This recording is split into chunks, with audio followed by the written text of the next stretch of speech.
মোস্তাফিজকে এই আইপিএল থেকে নিষিদ্ধ করে দিয়েছে। যা করতেই পারে, স্বাভাবিক, তাদের ব্যাপার, তাদের দেশের খেলা তারা করতেই পারে, স্বাভাবিক। রাজনীতির বিষয় হোক, যে বিষয় হোক, সেটা তাদের ব্যাপার, ব্যক্তিগত ব্যাপার।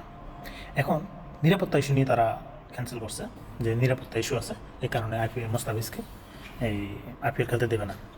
ওকে, তাদের ব্যাপার, ব্যক্তিগত, তারা না দিতেই পারে, স্বাভাবিক। এখন আমার কথা হলো, নিরাপত্তা ইস্যু হইলে আগামী মাসে তো ইন্ডিয়ার এই ওয়ার্ল্ড কাপ, টি-20 ওয়ার্ল্ড কাপ। তো আগামী মাসে তো ইন্ডিয়ার ওয়ার্ল্ড কাপ আছে।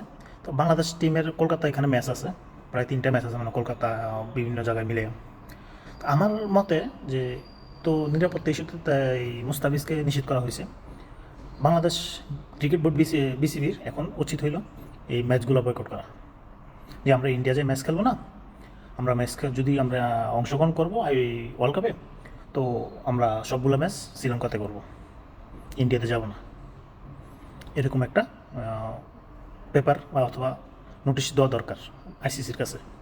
তাহলে আমার মনে হয় সবচেয়ে বেটার হয়। যেমন পাকিস্তান যাবে না ইন্ডিয়াতে, যে সবগুলো ম্যাচ শ্রীলঙ্কাতে হবে। সেম বাংলাদেশ এরকম একটা চিঠি দিতে পারে, নোটিশ দিতে পারে আইসিসিকে, দিয়ে এটা একটা সমাধান দিতে আসতে পারে, মানে আমার মনে হয়। আপনাদের কী মনে হয়? আপনারা এটা কমেন্টে জানাবেন, আর আমার পেজটা ফলো করবেন, লাইক করবেন, শেয়ার করবেন। ওকে, সবাই ভালো থাকবেন।